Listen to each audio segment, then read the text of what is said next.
Welcome to ISIS Daily. I'm Dylan Compliment. And I'm Zach Jacobs. Today we are going to talk about ISIS and the controversial matter between them and the Iraqi government. Today, Iraqi government is getting its land taken from them by ISIS.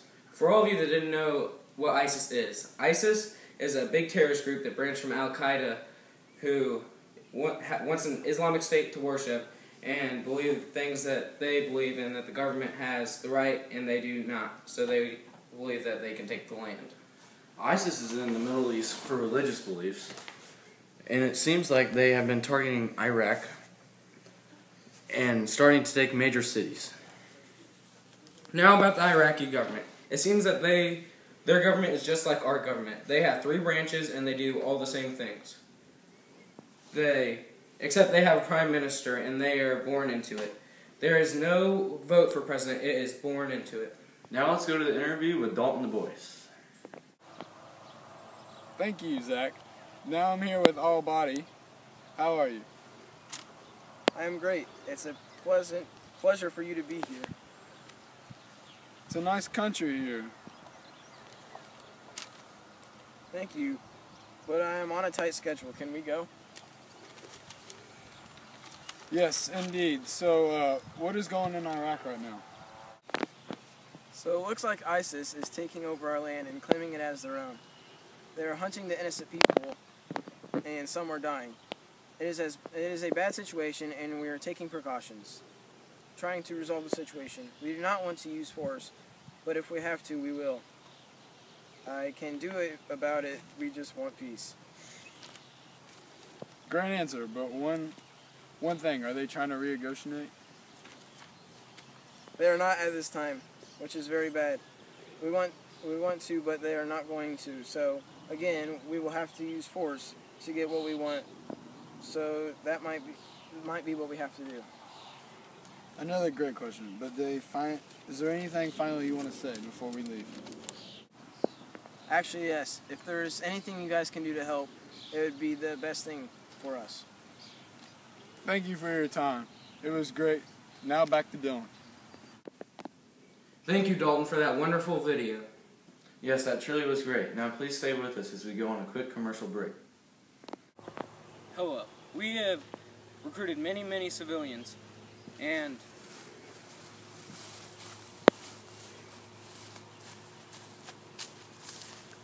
the help to make us have an Islamic state. We need more and more of you to please come and help us.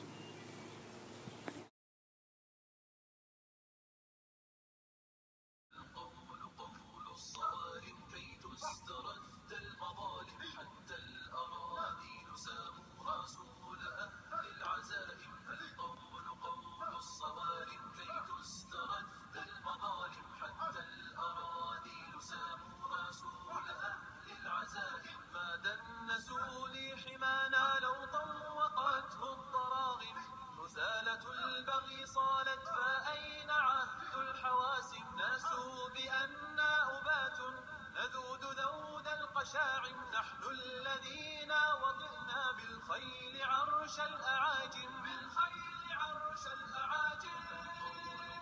الصوارم كي تسترد المظالم حتى الأراضي نسام رسولها للعزائم فالقول قول الصوارم كي تسترد المظالم حتى الأراضي نسام رسولها للعزائم نحن الذين بنينا حصوننا من جماجم سقنا حليلات كسرى في السوط سوق الغنائم رسولنا من صنعنا بناة مجد أكارم رسولنا شمس حق أضاء وجه العوالم الصوارم كي تسترد المظالم حتى الأراضي نسام رسولها للعزائم فالقول قول الصوارم كي تسترد المظالم حتى الأراضي نسام رسولها للعزائم آنار مشكاة ليل من الضلالات قاتم وصاغ من بعض قوم جيلا مع الفجر قادم فحطموا رأس باغ وذللوا كل ظالم حربا على كل حرب سلما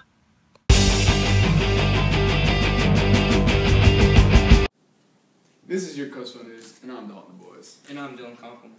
Today's conflict is about the constant fighting argument between Kosovo Albanians and their freedom from Serbia. As you can see in the world map, Kosovo is this little country right here, and Serbia is this big country. Right here is where the buffer zone of Kosovo and Serbia is from the Civil War. Didn't Kosovo Albanians win the Civil War? I'm pretty sure they did, Dylan, but the biggest part after the Albanians won their independence, the Serbs from Serbia took them to court because they thought it was illegal. Because the Serbs said it was too small of a part from Serbia they could take. They thought they had to take more land. So, they took them to court for it. Oh yes, I remember now. They took them to the National Court of Justice. Yes, they did, but anyways, right now, our top reporter, Noah Morin, talks to the judge over the massive case. Talking it to you, Noah. Thanks, Dalton. Right now I'm standing next to the judge, who is doing the Kosovo conflict. What do you think, sir, about this topic you have? Well, I think both sides have a great argument against each other. They should both get their way, but there's going to have to be one winner and one loser. But other than that, it is a very good topic. Well, I hope the best for you. Back to you, Dalton. Thanks, Noah, for the info. Oh, wait. Something just came in, actually. The court decision just came in. Well, it's official. New Kosovo independence is legal to a 4-1 vote. Yeah, it says right here. It's official. Serbia is now a little smaller after Kosovo took about 1/4 of its land. Now I wonder who will lead this country now. That's a great question, Dylan. Well, I guess that means the UN will take over, I guess. The country until a leader for the new Kosovo country. Well, hopefully, because if the UN doesn't cone in, then Serbia could attack Kosovo to get their land back. To explain the topic a little bit more if you weren't paying attention here. The reason why they were fighting because of two different ethnic groups fighting to have their own independent lands because they believed in two different things and they want their own land for it. Northern Kosovo have been standing for several months now. For those who built them, they're just a part of everyday life. Not only have the Kosovo Serbs isolated themselves from the KFOR troops, but also from their unwanted neighbors. This is the famous bridge in Mitrovica, which splits the town into Serbian and Albanian parts. It was called the Bridge of Friendship and was meant to symbolize that the two can easily live together. But the size of the barricades on the Serbian part tells the whole story of how Serbs are unwilling to be part of the self-proclaimed state. While the cemented barricades in Mitrovica have become the town's main gathering spot, tensions are still running high just a few kilometers away. For every sand obstacle that KFOR troops managed to demolish, Serbs built 2 new piles. There are times when the two processes take place simultaneously. We will defend our territory with our body, and we are very strong people, like you see. We don't give up, never. Serbs say they have no choice but to continue barricading themselves in. They believe Albanians would not hesitate to wipe them off their land, forcefully helped, they believe, by KFOR troops. Despite constant clashes with the NATO contingent and political pressure from Belgrade, the Kosovo Serbs have become accustomed to living in this cage they have built for themselves. It was hard at first when we ran out of food and petrol, but we Serbs are people who are used. Before Serbia was established, it was a big country called Yugoslavia. And this is the same reason why Yugoslavia split, because of all the different ethnic groups.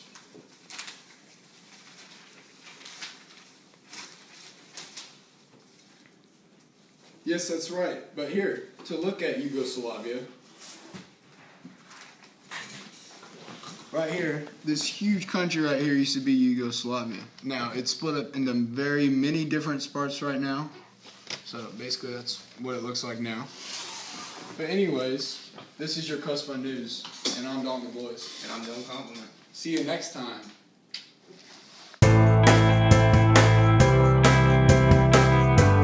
Hello, welcome to Somali Times. I'm Zach Jacobs reporting live from the studio in Mogadishu. And Mogadishu is the capital of Somalia, right here on the coast. I'm doing compliment your anchor along with Zach for tonight. This just in, we have live coverage between Kuwaitan troops and Somali terrorists. Let's go live to Dalton Du Bois covering this event. Dalton? Thanks, Dylan.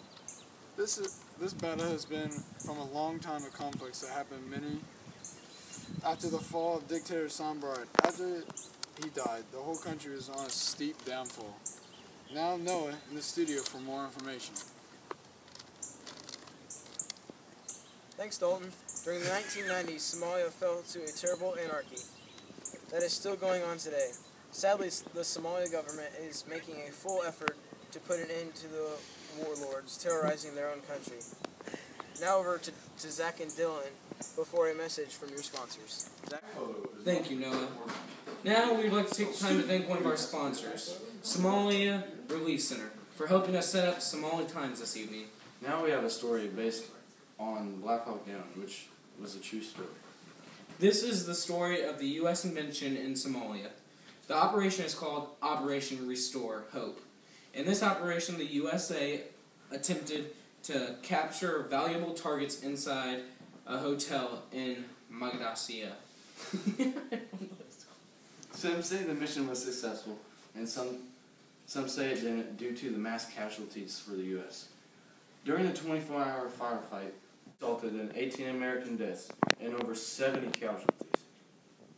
Also, an estimated total of over 2,500 Somalia deaths. 2 Black Hawk Down helicopters were shot down with a new weapon in its time called a RPG, or a rocket-propelled grenade. And now, a commercial presented by the Somalia Relief Center. Do you ever get stuck in a sandstorm during a battle? Well, we have the solution for you.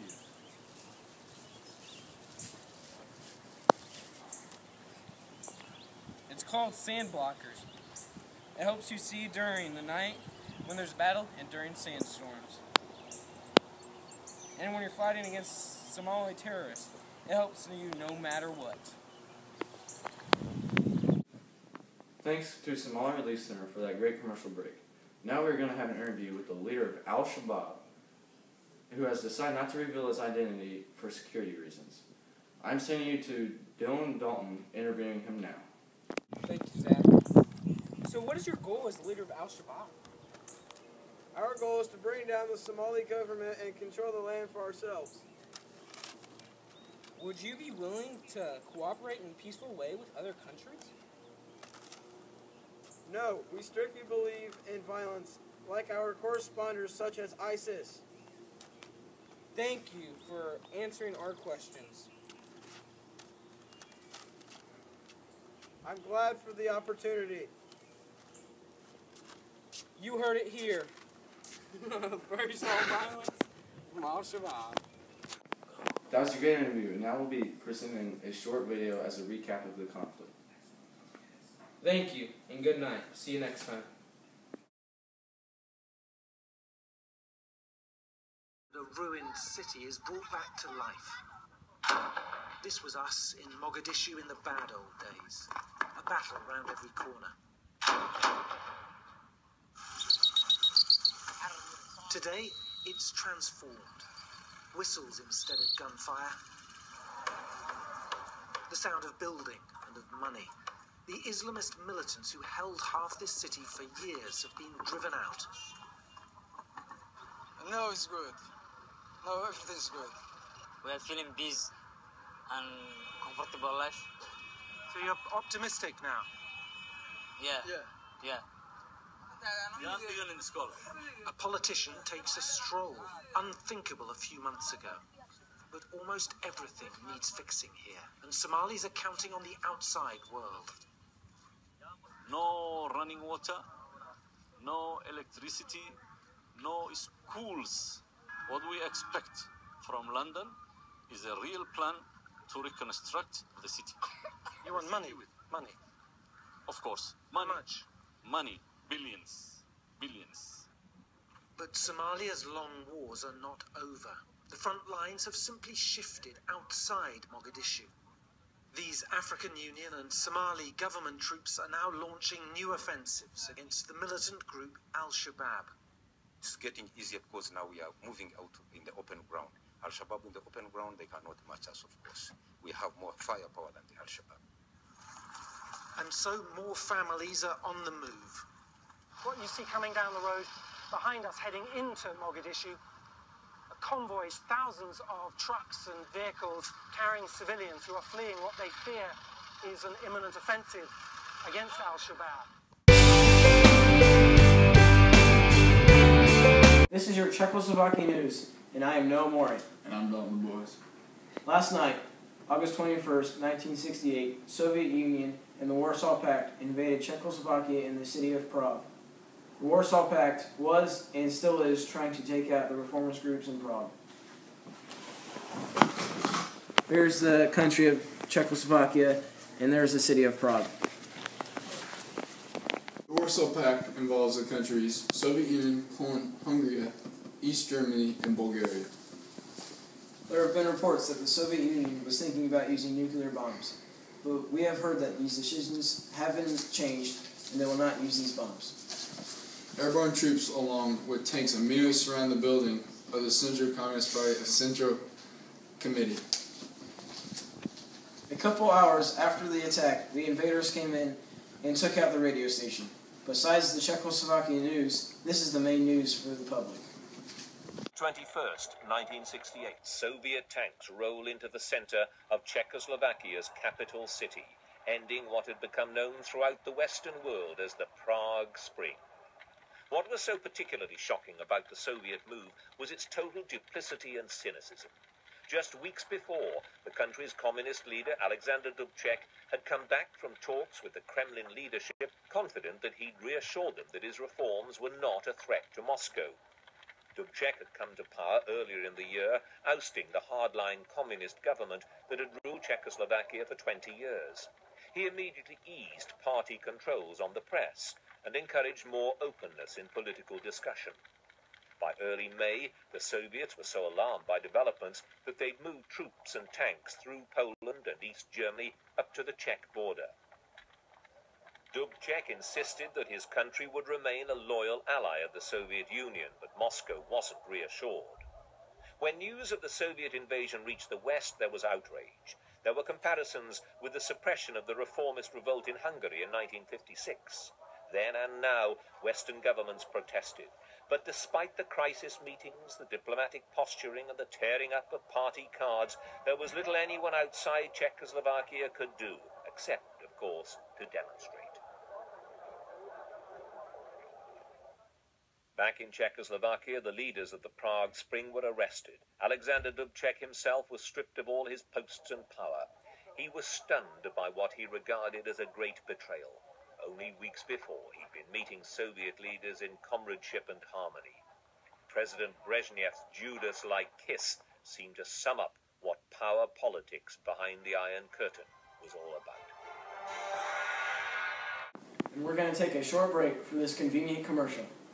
Hi, I'm a leader of the Warsaw Pact looking for recruitments just like these two strong soldiers right over here.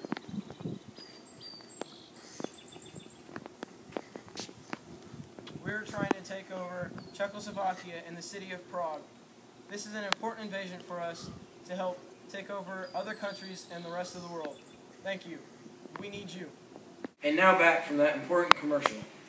Before being taken over, the radio station was able to let the public know that they should not resist against the invaders. The public didn't really know what to do at the beginning of the invasion, and there were reports that people were standing in front of tanks and stopping them from entering Prague. Nobody knew the condition of the Czech leaders until planes flew over and dropped information to the public saying that Antonin Novotny was not hurt in a safe place.